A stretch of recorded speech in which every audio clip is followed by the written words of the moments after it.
Eu tinha 34 anos quando descobri que minha vida inteira foi um sequestro. Naquela tarde de agosto, no velório do meu avô em Curitiba, uma mulher que eu nunca tinha visto se aproximou de mim e sussurrou: "Você não foi adotada. Você foi roubada. Seus pais verdadeiros nunca pararam de procurar por você. A recompensa agora é de 90 milhões de reais." Ela me entregou recortes de jornal amarelados, manchetes de 30 anos atrás, e uma foto de uma menina loira sorrindo no colo de um casal desconhecido. Aquela menina era eu. Meu nome é Letícia. E nos próximos minutos vou te contar como uma única conversa destruiu tudo o que eu achava que sabia sobre mim. E revelou o crime que a família que me criou escondeu durante 3 décadas. Deixa eu te levar de volta ao começo. Eu tinha 4 anos quando fui morar com a família Mendes, aqui em Curitiba. Pelo menos era isso que sempre me disseram. A verdade é que eu quase não tenho lembranças de antes daquele dia. Só fragmentos que às vezes atravessam minha cabeça sem avisar. A risada de uma mulher, o cheiro de bolo de fubá, um carrinho de brinquedo vermelho que eu adorava. Nada concreto, nada que fizesse sentido. Desde o primeiro dia naquela casa, eu era diferente.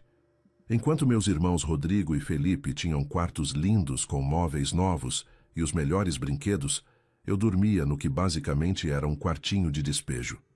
Enquanto eles ganhavam roupas novas a cada estação, eu usava as sobras de primas que eu nem conhecia. Enquanto eles tinham festas de aniversário com buffet completo, eu ganhava um pedaço de bolo industrializado, quando alguém lembrava: "Letícia, lava a louça. Letícia, dobra as roupas. Letícia, você devia ser mais grata por tudo que fizemos por você." Essa era minha infância resumida em 3 frases. Ser lembrada todos os dias de que eu era caridade, um peso. A empregada não remunerada, que deveria agradecer por ter um teto sobre a cabeça. Só o vô Antônio me via como gente de verdade. Ele me dava livros escondido, me ensinava xadrez durante as visitas. Piscava para mim do outro lado da mesa quando Dona Mariana reclamava das minhas notas ou do meu cabelo despenteado.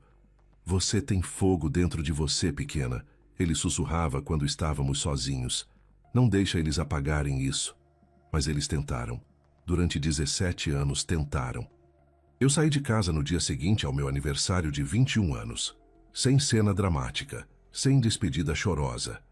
Simplesmente arrumei minhas poucas coisas enquanto todo mundo estava num jogo de futebol do Felipe e atravessei aquela porta pela última vez. Consegui emprego limpando quartos de hotel. Aluguei um quartinho numa casa com outras 5 pessoas. Comecei a fazer faculdade à noite. Durante 13 anos, construí minha vida tijolo por tijolo. Me formei em administração. Juntei cada centavo. Abri uma pequena confeitaria que cresceu e virou referência no bairro aqui no Batel. Criei minha própria família com amigos que me escolheram de verdade. Só vi os Mendes uma vez nesses 13 anos. Esbarrei com Dona Mariana num supermercado. Ela me olhou de cima a baixo com aquela expressão familiar de nojo e disse: "Continua limpando a sujeira dos outros, imagino." Eu não corrigi. A opinião dela tinha deixado de importar faz tempo. Até que na semana passada, recebi uma ligação de um advogado. O vô Antônio tinha morrido aos 89 anos. Contra todos os meus instintos, decidi ir ao velório. Não por eles. Por ele. Pela única pessoa que tornou minha infância suportável. E foi lá, no fundo daquela capela, que minha vida mudou para sempre. Eu estava prestes a ir embora quando uma senhora idosa de cabelo branco preso num coque impecável se aproximou. Ela parecia nervosa, olhando ao redor como se estivesse prestes a cometer um crime.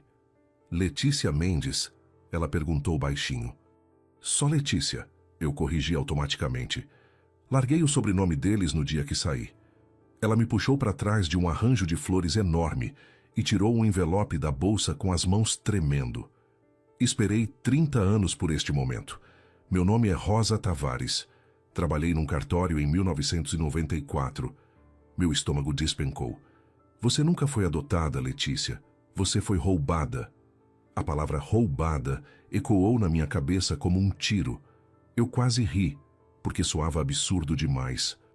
Mas Rosa Tavares me olhava com uma honestidade tão crua que a risada morreu na minha garganta. Ela enfiou um envelope amarelado nas minhas mãos. Os documentos foram falsificados. Eu ajudei a falsificar. É o maior pecado da minha vida. Dentro do envelope havia recortes de jornal de abril de 1994. Menina de 4 anos desaparece de casa em Porto Alegre. Buscas continuam por Letícia Cardoso. Recompensa chega a 90 milhões, enquanto família mantém esperança. Havia uma foto de uma menina loira sentada no colo de um homem. Uma mulher ao lado deles, os três sorrindo para a câmera. Essa é você, Rosa disse baixinho, com seus pais verdadeiros, Júlio e Helena Cardoso, de Porto Alegre. Por alguns segundos, eu não consegui dizer nada. Por que eles me levariam? Minha voz mal funcionava. Dinheiro. Seu pai biológico é extremamente rico. O plano original era pedir resgate. Mas quando a história virou notícia nacional, eles entraram em pânico. Não podiam te devolver sem serem presos. Então te mantiveram. Rosa me contou tudo. Como Roberto Mendes apareceu no cartório com dinheiro vivo, exigindo documentação imediata, sem perguntas. Como ela precisava desesperadamente da grana porque o marido estava morrendo de câncer. Como ela se arrependeu disso todos os dias desde então. Eles ainda estão vivos, seus pais verdadeiros, ainda em Porto Alegre, ainda esperando. Naquela noite, dirigi de volta para o meu apartamento completamente atordoada. Espalho os recortes na mesa da cozinha. Li cada palavra. 12 de abril de 1994. Letícia Cardoso, 4 anos, desaparece do quintal da casa da família. A Polícia Federal entra no caso. A recompensa aumenta ano após ano. Projeções de idade que se pareciam assustadoramente comigo. Encontrei o site listado no rodapé. encontreleti.com.br. Quando a página carregou, estava encarando meu próprio rosto. Uma projeção computadorizada de como eu estaria agora. A semelhança era assombrosa. Havia fotos dos meus pais agora na faixa dos 60 anos, cabelos grisalhos, mas olhos ainda determinados. Antes que eu pudesse repensar, digitei uma mensagem simples no formulário de contato. Acho que posso ser Letícia Cardoso. Preciso falar com Júlio e Helena urgentemente. 15 minutos depois, meu telefone tocou, mas não era quem eu esperava. Era Roberto Mendes. Precisamos conversar, ele disse, a voz gelada. Não tenho nada para falar com você. Aquela velha no velório. O que ela te contou? A verdade, que é mais do que vocês fizeram em 30 anos. Silêncio tenso. Pensa bem no que você vai fazer, Letícia. Você não tem provas.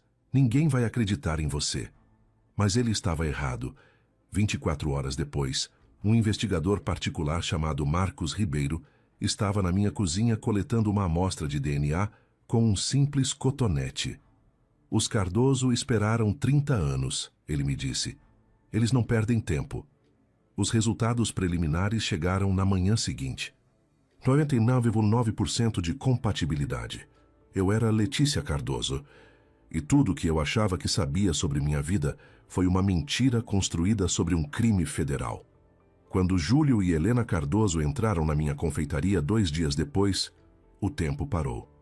Ela tinha meu cabelo cacheado, prateado agora, mas inconfundivelmente a mesma textura. Ele tinha meus olhos, aquele cinza azulado incomum que nunca sai bem em foto. Ficamos ali parados, nos encarando através de 30 anos de tempo roubado. Então Helena deu um passo à frente, a mão estendida como se tivesse medo que eu desaparecesse de novo. Letícia, ela sussurrou, meu nome como uma prece. É mesmo você? Sim, consegui dizer. Sou eu. Posso te abraçar? Quando os braços dela se fecharam em volta de mim, quando Júlio se juntou a nós, senti algo que nunca tinha sentido antes, o abraço de pais que realmente me queriam. Ficamos ali chorando. 3 estranhos que dividiam sangue, perda e um buraco impossível de preencher. Eles me contaram tudo, tomando café na minha mesinha. Como o dia que eu desapareci os destruiu. Como Júlio construiu a empresa de tecnologia dele, em parte para financiar a busca. Como Helena fundou o Instituto Encontrar Crianças. Como mantiveram meu quarto exatamente como era, esperando eu voltar. Temos tantas perguntas, Júlio disse, a voz quebrando. Mas o mais importante, você está bem? Sua vida foi boa? Estou bem agora, respondi com cuidado. Minha infância não foi ideal, mas construí uma vida boa para mim. Orgulho brilhou nos olhos deles. O dinheiro da recompensa é seu, Júlio disse. Independente de tudo. Uma semana depois, estava na casa deles no bairro Moinhos de Vento, em Porto Alegre. Eles me mostraram tudo. A sala cheia de fotos minhas. A cozinha onde Helena fazia bolo comigo. O quintal com a casinha na árvore. Então, me mostraram meu quarto. Um espaço congelado no tempo, mas também atualizado. Estantes cheias de livros para cada idade. Como se tivessem continuado comprando conforme eu crescia. Porta-retratos vazios esperando novas memórias.